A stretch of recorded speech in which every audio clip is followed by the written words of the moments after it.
রাশিয়াতে এখন রাত 8টা বাজে, রাত 8টা।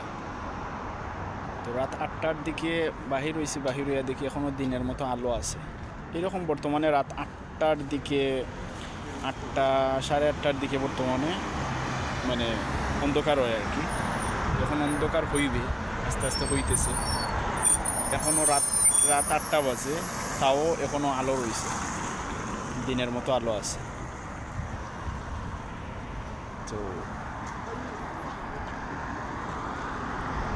এইটা হচ্ছে গিয়ে জিম সেন্টার, রাশিয়ার জিম সেন্টার। ওই জিম সেন্টারে আমি কাজ করি। এটা জিম সেন্টার। এই পাশে আছে তোমার ওই শপিং মল। এটা হচ্ছে গিয়ে বাস স্টপ। এখানে বাস এসে থামবে আর কি। বাসের জন্য অপেক্ষা করতেছি, ভাবলাম যে একটা ভিডিও করি।